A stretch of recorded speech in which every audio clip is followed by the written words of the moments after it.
This process has saved me so much fucking money, it is actually unreal. I call it Cameron's churn prevention process. Now, by any means, I didn't create this, but you can benefit from it. So you should probably take a look at this video, and it's something that you can immediately implement, that we've implemented over the last year in our agency, that helped us save an additional 36% of our clients every single month. So we reduced churn by 36%. So we've had probably over 100 client cancellations just because we've had so many clients over the last 3 or 4 years. And we discovered that, pretty basic knowledge, majority of clients don't initially reveal the reason they're cancelling.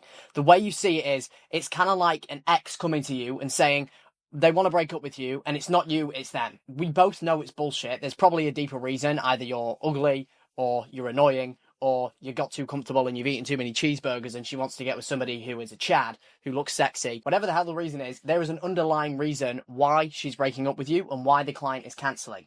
Our goal as the founder, as a salesperson, as a CSM, whoever the hell you are, is to find out why that is, solve the problem, and keep the client, right? And again, you can see here, as business owners, our goal is to push to find the pain, find out the why, solve the problem, and try to retain the client. So one thing I can promise you with this video is I'm going to show you how you can reduce your churn significantly, how that makes you more money, and how to implement it within the next 30 minutes. So let's go. Now, you might be thinking, oh, 36%, it's not the end of the world. I don't need to worry about this. Now, 3% every single month doesn't sound like a lot, right? But if you break it down, 3% monthly churn is 36% over the span of a year. 36% of 100 clients is 36. And if the average client pays us, our average client pays us around $2,500 a month in our online agency, that's $91,800 in monthly recurring revenue being lost every single year. And if we zoom out even bigger picture, that's $1.1 million every year in lost ARR that we are losing. So these small levers that are going to change like a percentile of churn or bring it down by a percentile count.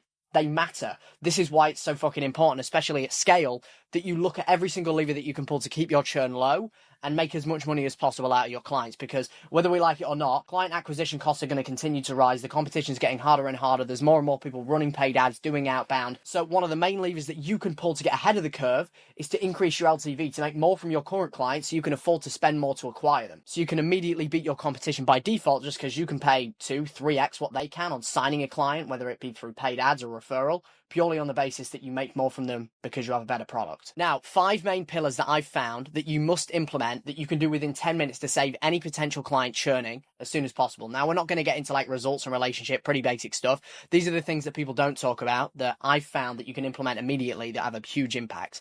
Number 1 is resistance on the cancellation. Now, most people make it way too easy for somebody to text or click a button and say they want to cancel. And the minute they do that, they're good. Like, they can just cancel by saying, hey, I want to cancel, John, and then you'll just cancel them, right? It's way too easy to cancel. And if you know you can help the client, you're doing them a disservice when they make an emotional decision like this without chatting with you first. I see this all the time. The agency owner just decides to let them cancel because they don't want to be a dick about it. You're being a dick by letting them cancel. Because the way I see it is, if you're running any marketing services, SEO, copywriting, Facebook ads, whatever the hell it is, you are essentially the oxygen to their business. You're the one bringing the lead flow in, helping them generate revenue. And if they cut that off, they're going to go back to having the same problems they had before they even worked with you, which chances are their pain points were around, I didn't have enough lead flow, things were inconsistent, I was reliant on referrals, we needed to distribute our acquisition channels, whatever the hell it was. They're going to go back to having the exact same problem. So you're doing them a disservice if you let them do that. So it's your responsibility to take leadership authority and guide them in the right direction and have a call with them first. Number 2 is speed to response, right? One thing that I see is people are quick to respond to their leads and sell people, but they're not quick to respond to their clients, right? We have a 5-minute rule with all of our clients. We make our CSMs respond as soon as humanly possible. So whatever systems and processes you need to put in place, especially with the red flag clients, as I like to refer to them. If somebody is a red flag client, they're considering canceling, they're super pissed, they're on the verge of churning, your team should be getting back to them as soon as humanly possible. And another bonus tip here is, instead of just messaging them, because messages can come across in the wrong way, people can read one message in 2 different ways, right? Depending on the lens they put on the message. So it's always best in highly emotional and reactive situations. If a client's pissed, they want to cancel, just give them a call and get on a call with them as soon as possible. Number 3 is root cause diagnosis. We want to understand what the actual reason is why this client wants to break up with us. Much like if your girlfriend wants to break up with you or your boyfriend wants to break up with you, you want to understand why. It's not just, oh, it's me, don't worry about it. It's bullshit, right? Offer a win-win solution. Your goal is to bridge the gap, right? So All an exit call is, which I'm going to run you through, which is one of the main levers that's helped us reduce our churn, is a resales call. Think about when you sell somebody, what are you doing? You're getting clarity on current situation, desired situation, and then your goal is to bridge the gap from A to Z. You're doing the same thing on the exit call. Their expectations are here. Your expectations are here. Your goal is to bridge that gap and come up with an amicable solution to make sure that you're on the same page, okay? And then final thing is, if you do churn somebody, track and learn from every exit. So I'm going to show you how you can do every single one of these things within the next 10 minutes. So if I go ahead and run you through what most people do when somebody wants to churn, right? And this is costing them a shit ton of money every year. Clients unhappy, they wish them the best of luck and churn them. And then they go out, spend more on ads, try and get more clients, and they repeat this constant feedback loop of having to get more and more clients every month because they can't grow otherwise. So what you should be doing is what I call Cameron's churn prevention process. So client is unhappy and wants to cancel. Within an hour, you want to immediately call them, push them to get on a Zoom call as soon as possible to go over the issues and iron out the kinks. The way that you frame this is, look, man, I understand you're pissed off. I completely support you. I want to make sure that we're on the same page. Are you free within the next hour? I want to get on a call with you as soon as possible to iron out the problems. Now, two different outcomes that can happen here. Number one, client is open to getting on a call and you're going to book or hop on a call as soon as possible. And then the second thing that could happen is the client's like, no, I don't want to get on a call. Just give me my money back. I don't want to work with you anymore, right? And this is where you can tie back to, we need a required exit call as per the contract to confirm the cancellation. You'll see here within this document, I've gone ahead and added a clause that I would highly recommend everybody add to their client contracts. It says, client agrees that prior to any service cancellation, they will participate in a 30-minute exit interview with a senior member of our team. The call must be completed before the cancellation can be processed. This requirement ensures we can address any concerns, gather valuable feedback, and ensure a smooth transition. Now, in our terms, that means I'm going to resell your ass if you want to cancel, and I want to help you. Right? So if somebody is giving resistance, you can add that to your contract moving forward. Obviously, it's kind of harder with existing clients, but new clients, at least you know now. So that way, if anybody ever gives you any resistance, you tie back to the required cancellation call. And I can tell you, this helps us immensely because we had a lot of people that if we were ending on bad terms or they were really pissed off or they were really busy, they never wanted to hop on the exit call. But this took us from having like 5 out of 10 people having an exit call that churned to like 9 to 9.5 out of 10. We get everybody on an exit call. Now, from this point, this is where you follow the exit call framework. Now, this is what we refer to as an exit call or a resales call. Now, this call, again, is for a client trying to cancel, which we make it a requirement for them to conduct an exit call in order to do so. So the reason behind this is two things. Number one, we find that we can save around 50% of clients from churning with this call. And number two, if the client's dead set on churning, we can get feedback on how to improve, right? And again, we state this in our contract as a required thing that they need to do in order to cancel because it adds resistance to them churning, tying back to the very first point that I mentioned, right? There should be resistance on the cancellation. Somebody signing up and onboarding should be made as easy as possible for the client. Somebody canceling should be made as hard as possible for their own good, okay? Because why would they want to cut off the bloodline to their business? So first thing, before the exit interview, make sure that you call the client as soon as they display intent on cancelling. Speed to lead is priority. And again, tying back to what I mentioned, a lot of the time we find clients can be very emotional, meaning sometimes they say they want to cancel, but what they actually need is just reassurance and clarity on what we're working on. So the minute a client mentions anything along the lines of cancelling, be sure to just call them right away, get an understanding of what their concern is so you can actually help them fix it. Then when you book it, speed to lead, again, book them as soon as possible. It's exactly like a sales call. And then final pointers I'll give you here before we dive into the framework is, again, this is just like a sales call. You ask discovery questions to identify what they're going to do to solve their problem after you. If they're dead set on cancelling, very easy. You're asking them about the things that they're going to be doing in the future. And your goal is to exhaust all options and make them realize that the things they think are going to help them have consistency besides running ads with you or whatever your service is, isn't the right fit, isn't going to work, so they're obligated to continue to work with you. And if the client is dead set on cancelling, we want feedback. We want to support them. We do not want to burn the bridge. We don't want to end on a bad term. We don't want to be like, okay, screw you, see you later, Mr. Client. We actually find that around 20 to 30% of our clients that churn come back within a year because we keep the bridge open, we support them, we check in with them after that process. If you want me to make a video on our reactivation process, I can do that too. So that being said, start of the call. You're doing the exact same you would on a sales call. You're setting the frame. Hey, John, how you doing today? Awesome. I know we're set for a chat right now. Just want to double check we're okay for 30 minutes. Cool. Then we set the frame. So just to dive right in, my man, I just want to go in and address the elephant in the room. I know you're not happy right now with the program. And my goal here is to really understand what's going on, where you feel we've missed the mark, and what we can do to fix it, okay? And just to level set with you, man, like if we get to the end of this call and I do feel like not working with us anymore is 100% the best next step for you, I'm just going to be open and honest. I just want to make sure that you have a clear game plan for what your next steps are after this so you can continue to grow. Sound good? Cool. Then, after that, you're going to let the client vent. You want to hear all of their problems. So here, perfect. So I want to dive into what me and the team feel like is going to solve X problem. I want to hear from you, though. Now, here, problem they are facing, you should have some idea of the reason why they want to churn. Whether it's they're not getting results, they feel like communication is shit, their onboarding process was slow and poor. Whatever that is, it's better for you to address the problem than them, because then you're being proactive and not reactive. I tell my team this all the time. If a client comes to you about a problem that you're not aware of, that diminishes their confidence in our ability to help them, because they feel like they're babysitting us and telling us the problems as opposed to us being on top of the problems before they are. So this is where we let them vent. I want to hear from you, though, what's going on. Then you let the client vent and explain all their biggest concerns and problems. Don't cut them off. Put your ego aside. Some of them are going to be absolute dicks and be super harsh to you. Just listen. Listen and sit in the pain, okay? And remain stoic. Then, once they're done, you go, first off, I want to say I appreciate you for shooting it to me straight. And again, we're not going to get anywhere if either of us sugarcoat things. That being said, can I share my thoughts on the points you mentioned? So we validate their concern. We don't shut it off and go, no, John, that's not right, that's not right. Then you're going to be combative, right? Sales is a dance, it's not a fight. It's like people that try and get combative with people at the objection handling phase. Oh, it's too expensive. What do you mean it's too expensive? What do you mean you need to think about it, right? It never works. It just creates sales resistance and then they end up fucking resenting you, right? It is a dance. Your goal is to get you and them on the same page because you are attacking and solving the same problem, which is this client needs to make more money, right? So then you ask for permission. Can I share my thoughts on the points you mentioned? This is where, if there is problems that you can fix that they mention, go into the solutions for each individual concern they mentioned and tie it back. So think about it this way. On a sales call, if somebody says, oh, we were calling the leads within like 3 days or 4 days and we were running stock image ads, when you pitch them, you tie it back to that. So you know how you mentioned you were running stock image ads and it was bringing you shitty leads, right? Yeah, so what we do to prevent that from being a problem, John, is X. We do the same thing on an exit call. So you know how you mentioned that one of your biggest concerns is the quality of the clients coming into your office. So I actually went in and audited all of the people that we brought in, and I just want to say I completely agree that the close rate isn't hitting our KPI of X. So that tells me it's potentially a quality and a sales issue.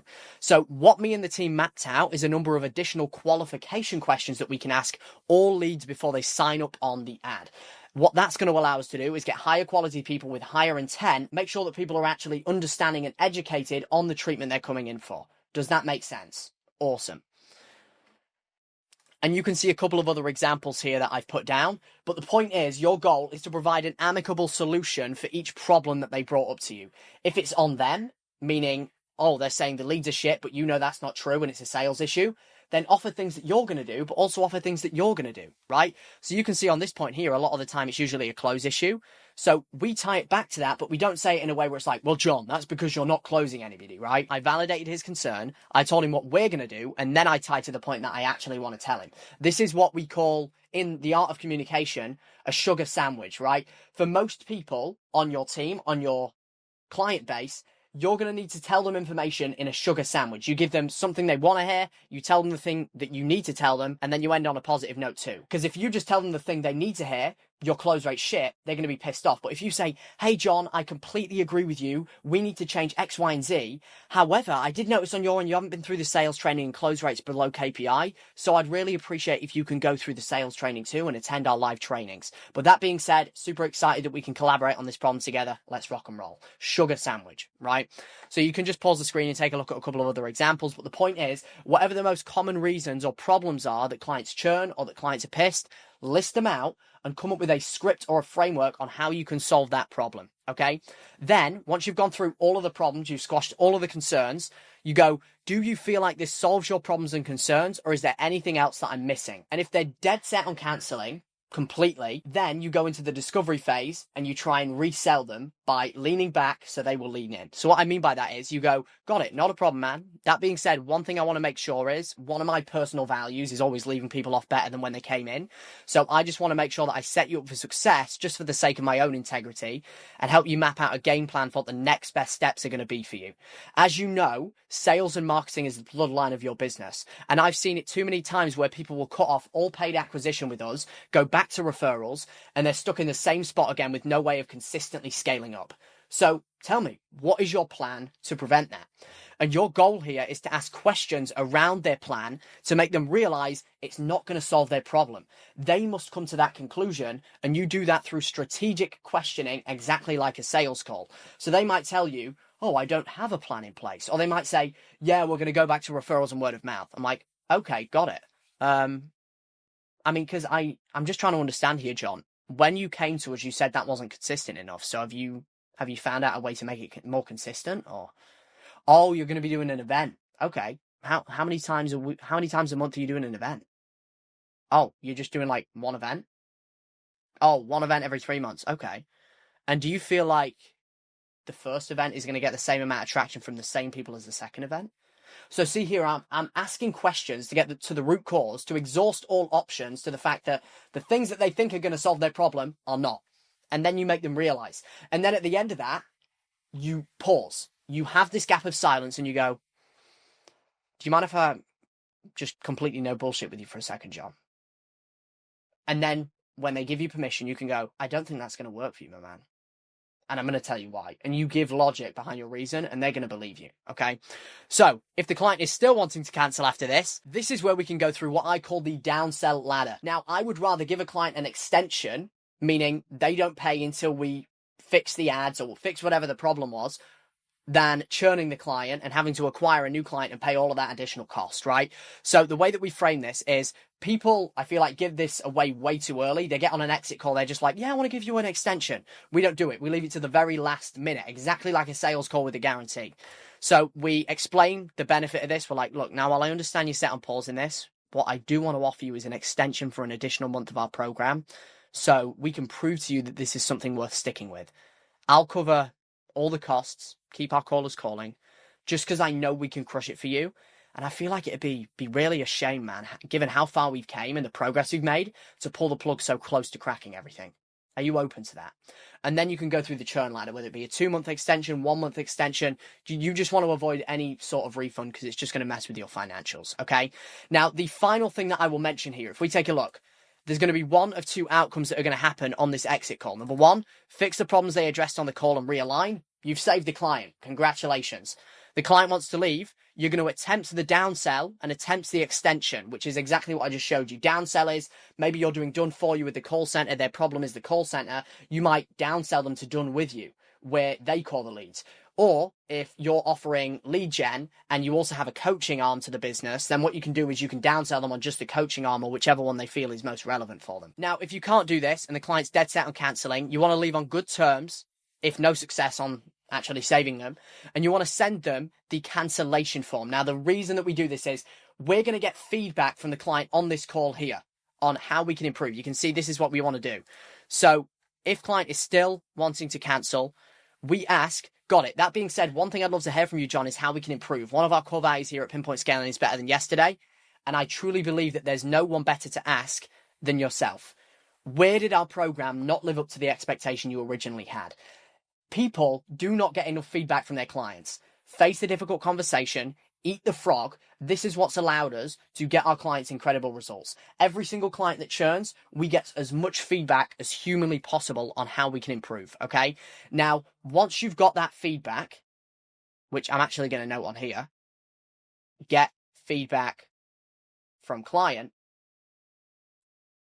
you're going to get them to fill out a cancellation form after the call too. The reason we do both is because some clients are going to sugarcoat things and not tell you what you need to hear. They're going to tell you what you want to hear because it's uncomfortable. So then we say, got it. Thank you so much for that feedback, John. I'm going to send you our cancellation survey that you can fill out, and that's going to finalize the cancellation.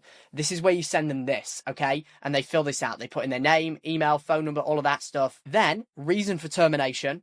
We have that. Rate your experience 1 to 10 in ad performance, lead quality, coaching and training, communication, whatever arms of the business that you help them with. Then what would you recommend us to other companies? Yes or no? And then we literally tell them we pay $1,000 per successful referral. Click to learn more. And we literally send them to a calendar that they can book referrals on, okay? Even with people that cancel. We've had people that cancel who leave on good terms that leave us referrals. Final comments, okay?